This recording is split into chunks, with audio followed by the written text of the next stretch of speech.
Amados irmãos, bom dia. Abram suas Bíblias em Colossenses.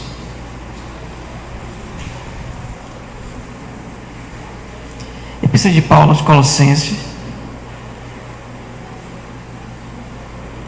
Deixe ela aberta no capítulo 1.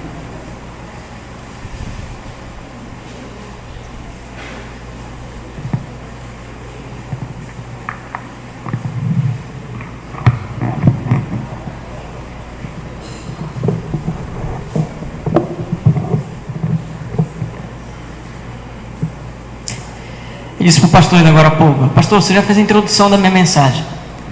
Ele achou até graça, né? Eu vou pegar a musiquinha que ele cantou agora há pouco para tentar refletir um pouquinho melhor com os irmãos. Novamente, as crianças que já sabem, por favor, cadê? Leia a Bíblia, faça a oração. Cadê as crianças? Vamos lá. Agora os irmãos também que lembram da infância, vamos lá. Leia a Bíblia e faça a oração, se quiser. Mais uma vez, leia a Bíblia e faça a oração, se quiser crescer. Pegando essa música simples e clara, eu gostaria de perguntar para os irmãos, mediante essa música, como nós podemos crescer? Orando e lendo a Bíblia, é claro. Amados, é interessante como o apóstolo Paulo coloca isso na Epístola de Colossos. É interessante como ele nos dá a receita para podermos degustar desse banquete espiritual. E é sobre isso que eu queria pensar com os irmãos. Mas antes de começarmos propriamente dito a ler o texto, eu gostaria de fazer outra pergunta. Como é que você sabe que alguém é maduro espiritualmente falando? Quais são as evidências que você percebe na vida de alguém e diz: essa pessoa é madura espiritualmente falando? Quais são as diretrizes que você usa, os parâmetros, digamos que as características que você olha para um cristão, observa e vê que esse cristão é maduro? Amados, a resposta a essa pergunta está aqui no texto que vamos ler. Colossenses capítulo 1, vamos ler do verso 9 ao verso 14. Vamos ficar em pé, a gente vai passar um bom tempo sentado. Colossenses 9, ou 1 de 9 a 14. Vamos ler todos juntos, rapidamente. Por esta razão, todos encontraram aí? Mais uma vez, vamos lá. Por esta razão, também nós,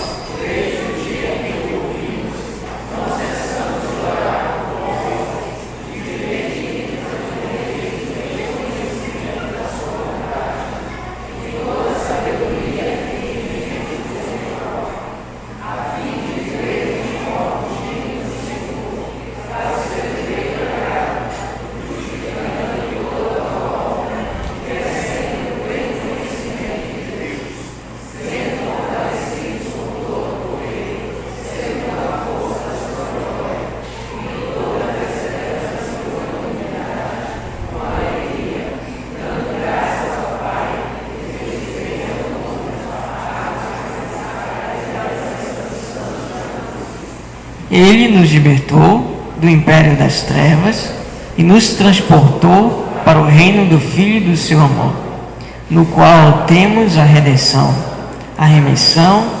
Até aí, meu irmão. Vamos orar? Maravilhoso eterno Deus, nós te agradecemos pela tua palavra e pedimos que o Senhor traga a nós crescimento através dela, Senhor. Que a tua palavra nos alimente para que continuemos crescendo para a glória do Senhor, crescendo no conhecimento do Senhor, crescendo em vida com o Senhor. Em nome de Jesus que oramos. Amém. Deixa eu sentar, irmãos. Amados, eu li o verso do 9 ao verso 14. O verso 9 ao verso 14 fala da oração de Paulo pelos Colossos. E essa oração se divide em duas partes. Ele faz dois pedidos, mas eu gostaria de meditar com os irmãos em apenas um desses pedidos. No verso 9 ele diz: eu oro por vocês, para que vocês transbordeis do pleno conhecimento da sua vontade. Esse é o primeiro pedido que Paulo faz a Deus pela vida dos Colossos. O segundo pedido está no verso 11: sendo fortalecidos com todo o poder segundo a força da sua glória. Esses dois pedidos o apóstolo Paulo faz à vida dos colossos, para que vocês cresçam no conhecimento, para que vocês sejam fortalecidos na força da sua glória. Nós vamos ficar apenas com a primeira parte desse pedido, que é do verso 9 e verso 10. Vamos ler um pouco mais uma vez, para nós tentarmos entender. Quando o apóstolo Paulo começa dizendo no verso 9, por esta razão, que razão é essa? Eu não sei se os irmãos se lembram, alguns irmãos que estavam aqui há 2 domingos atrás na IBD, o pastor Cleomárcio falou sobre o capítulo 1, do verso 3 ao verso 8, onde nós encontramos aí as evidências de um verdadeiro cristão. O verdadeiro cristão é aquele que tem fé em Cristo e amor para com o irmão, ou para com o próximo. E essa fé e esse amor são gerados ou causados pela verdade do Evangelho que chegou até eles. E essa verdade do Evangelho que chegou até eles veio através de uma pessoa fiel, ou de um ministro fiel, que no caso aqui dos colossos é Epáfras.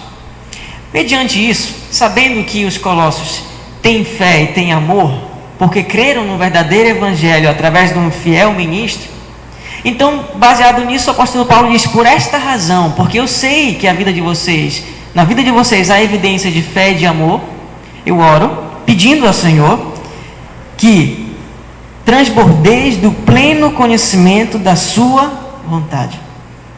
Amados, a palavra pleno dá a ideia de um copo que está cheio de água, no qual você derrama a água e ele continua transbordando. Completo, a ideia do pleno é completo, completamente cheio. Cheios do pleno conhecimento da sua vontade. Mas a maneira com que isso acontece, ou a maneira como isso deve acontecer, ele diz, no verso 9 ainda, em toda sabedoria e entendimento espiritual. Essa palavra sabedoria, se nós perguntarmos o nosso vocabulário, a palavra sabedoria, a primeira coisa que vem na nossa cabeça é um senhor de mais ou menos uns 60, 70 anos, que está sentado numa cadeira, né, se balançando na varanda da sua casa, e você pergunta, vovô, eu não sei o que é isso. Aí o seu avô vai lá e responde.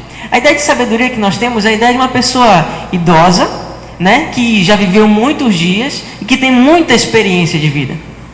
Mas o apóstolo Paulo não pinta esse quadro para nós. A palavra sabedoria aqui nos dá a ideia de alguém que conhece pelo menos os princípios da vontade do Senhor, ou os princípios que a palavra do Senhor diz, os princípios que a palavra do Senhor traz. Uma pessoa que tem o conhecimento do que são os princípios básicos da fé cristã. Eu poderia resumir, não só, mas resumindo esses princípios, eu poderia usar o que Jesus falou aos fariseus quando interrogaram ele. Qual o grande mandamento? Jesus responde-se: amarás o Senhor teu Deus acima de todas as coisas e amarás o teu próximo como a ti mesmo. Nisso resume toda a lei: o amor a Deus acima de tudo e o amor ao próximo. Amados, mas aplicar isso no cotidiano, quando você pega um ônibus, quando você está dirigindo o seu carro, ou quando você está indo para o trabalho, ou quando você está sob pressão do seu patrão, não é tão fácil. Amar a Deus acima de todas as coisas e amar ao próximo. Então, a palavra sabedoria seria mais ou menos assim: você entende o que é os princípios da verdade cristã, os princípios básicos da vida cristã. E a outra palavra, que é uma palavra só, mas aqui foi colocada como duas palavras, vai lá no final do verso 9, em toda sabedoria e entendimento espiritual. O apóstolo Paulo está dizendo assim: olha, você tem que conhecer os princípios básicos, quais são os princípios básicos da fé. E quando se fala de entendimento espiritual, é como aplicar esses princípios básicos na prática. Não é só conhecer, mas como aplicar eles na prática. Eu gostaria de usar alguns exemplos. Você está dirigindo no trânsito, né? Geralmente tem pessoas muito gentis no trânsito. Eu estou fazendo autoescola e já estou percebendo isso, que em São Luís tem muita gente gentil, né? Gentil no outro sentido, né? Não no sentido de gentileza, mas gentil parece que é zangado no trânsito. A pessoa pega no volante e se transforma, né? Parece que veste uma capa. Agora eu sou um super-herói blindado, quem passar na minha frente agora eu vou levar na frente. Amados, pegue esse quadro, né? Você está nesse quadro e a pessoa está saindo, ligando a seta para você, né? Sair, e você, não, estou atrasado, eu vou passar, não, é minha prioridade, não quero saber. E você não para, e passa, às vezes acontece até um choque.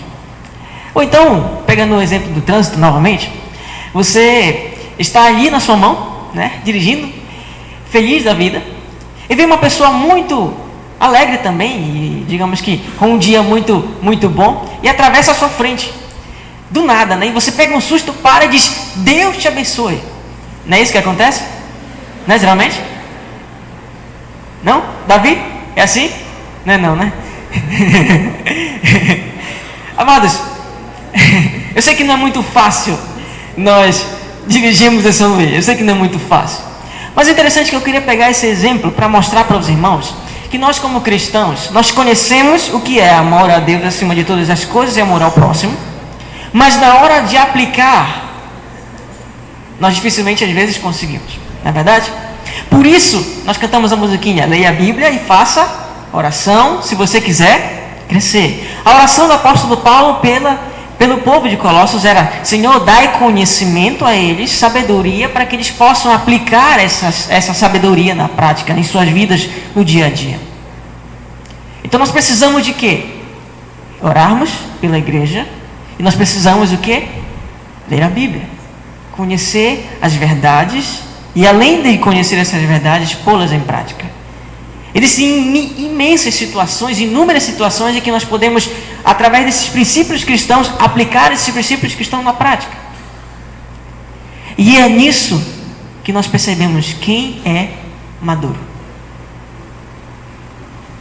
Em outras palavras, resumindo o que eu acabei de falar, como é que nós podemos perceber que alguém é maduro na vida espiritual? É quando uma pessoa se importa em crescer no conhecimento da palavra e se importa em aplicar esse conhecimento no seu dia.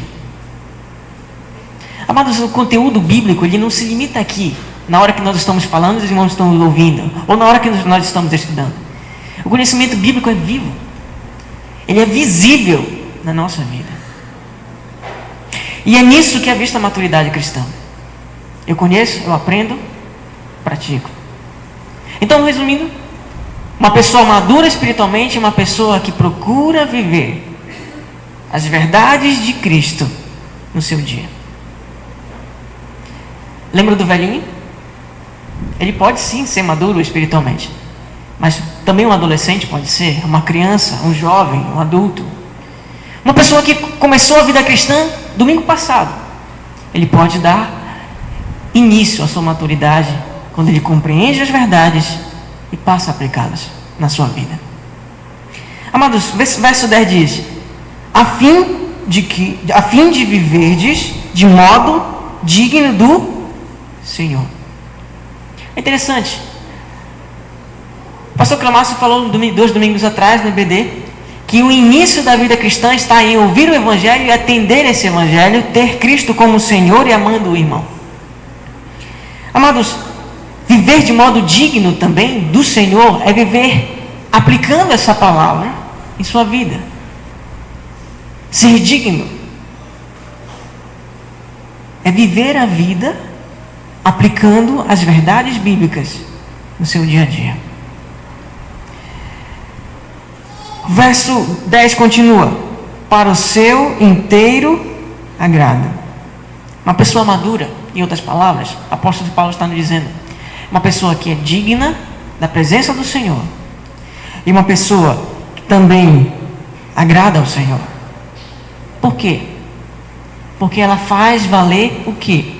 Volte comigo, verso 4: desde que ouvimos da vossa fé em Cristo. Fé em Cristo significa o quê? Crer que o ensino de Cristo é verdade, a tal ponto de que eu o obedeço, de que Ele é meu Senhor, de que eu conduzo a minha vida nas verdades que esse mestre me ensinou. Então, viver de modo digno do Senhor e agradando ao Senhor é viver praticando as verdades que você aprende aqui nos domingos, na EBD e no seu devocional dia a dia. Isso é viver de modo digno, e isso é agradar ao Senhor. Nós estamos em Cristo. A única maneira de nós agradarmos a Deus é estarmos em Cristo e vivermos a vida de Cristo. Amados, Vamos terminar o verso 10. Nosso tempo está indo embora. Frutificando em toda boa obra e crescendo no conhecimento de Deus. Temos aqui duas verdades. Paulo diz: eu oro para que vocês cresçam no conhecimento, aplicando esse conhecimento no dia a dia, agradem ao Senhor, vivendo de modo digno, porque assim vocês vão frutificar em toda boa obra. Lembra daquela frase que Jesus disse? Pelos frutos conhecereis a árvore. Nós conhecemos as pessoas pelo que elas fazem.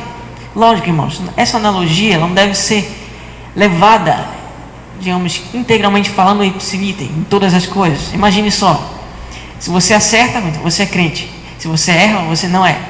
Não é por esse lado. Mas a ideia aqui é que à medida em que nós vamos praticando e colocando em prática o conhecimento bíblico no nosso dia, além de agradarmos ao Senhor, nós frutificamos em boas obras. Lembra da segunda verdade que o pastor Clamácio falou 2 domingos atrás? Verso 4, acompanhe comigo. Desde que ouvimos a vossa fé em Cristo Jesus e do amor que tende para com todos os santos. Amados, a ideia de boas obras é a ideia de aplicar ou de tornar visível o amor ao próximo, o amor ao irmão. Então, nós frutificamos quando procuramos viver esse conhecimento do Senhor. Quando procuramos viver no nosso dia a dia o que aprendemos dos princípios da vida cristã. Além disso, a maneira de podermos crescer é aplicando essa palavra, aplicando esse conhecimento. No final do verso 10 ele diz: crescendo no pleno conhecimento de Deus. É interessante. Leia a Bíblia, faça a oração, se quiser crescer. Aí imagina só, você lê a Bíblia, você aplica o que você entende, que você aprende no seu dia a dia, e só assim você pode adquirir novamente o conhecimento do Senhor, para continuar aplicando, para continuar crescendo. Em outras palavras, eu compreendo, eu aplico, para que eu possa compreender. Eu compreendo, eu aplico, para que eu possa compreender. Qual a maneira de nós desenvolvermos a nossa maturidade espiritual? Conhecendo a palavra e aplicando a palavra no dia a dia. Mas antes disso, nós precisamos orar. Você percebeu? Por esta razão também nós, verso 9, desde o dia em que ouvimos, não cessamos de orar por vós e de pedir que transbordeis do pleno conhecimento da sua vontade. Amados irmãos, por que existem muitas pessoas que aprendem da fé cristã, têm um conhecimento da doutrina bíblica, mas parece que você não vê elas crescendo? Por quê? Porque o crescimento é dado a quem aplica esse conhecimento bíblico na sua vida. O conhecimento de Deus não é um mero conhecimento intelectual, é um conhecimento prático. Eu entendo para que viva, para que vivendo eu possa entender. Amados irmãos, maturidade espiritual é isso. É compreender as verdades de Cristo e aplicar no trânsito, e aplicar no seu trabalho, quando o seu patrão está pressionando você, e aplicar na sua faculdade, quando você às vezes não quer falar de Cristo com vergonha do que a sua turma de biologia vai falar de você. É aplicar as verdades de Cristo na sua casa, quando a sua esposa está, como diz o pastor, naqueles dias. Aplicar as verdades cristãs quando o seu esposo está estressado. Aplicar as verdades cristãs quando o seu filho está uma bênção. Amados irmãos, leia a Bíblia, faça oração, se quiser crescer. Essa é a vontade do Senhor para nós. compreendermos as verdades, aplicarmos as verdades, orarmos por essas verdades, para crescermos, para que sejamos cristãos maduros, dignos da presença do Senhor e agradando ao Senhor em tudo. Amém? Vamos orar ao Senhor. Maravilhoso eterno Deus, nós te agradecemos pela tua palavra, porque ela fala conosco, Senhor. Muito obrigado, Senhor, por ela. Mas nós precisamos, Pai, de sabedoria e entendimento espiritual para aplicar essas verdades na nossa vida, em todas as situações, todas. Por isso oramos, Pai, por isso eu oro nesse momento pela nossa vida, que a tua igreja cresça, Senhor, nesse hábito de orar, para que a igreja mesmo aplique as tuas verdades todos os dias. Todos os membros dessa igreja apliquem as verdades do Senhor, aonde quer que estiverem e em qual situação estiverem, Pai. Nós te pedimos isso. Nos conceda essa graça de continuarmos crescendo, que continuarmos crescendo e continuarmos crescendo, para que o Senhor cada vez mais veja em nós pessoas dignas em Cristo, pessoas que agradam ao Senhor em Cristo, pessoas que vivem para o Senhor em Cristo. Em nome de Jesus é que oramos. Faz-nos maduros, Senhor, em nome de Jesus. Amém.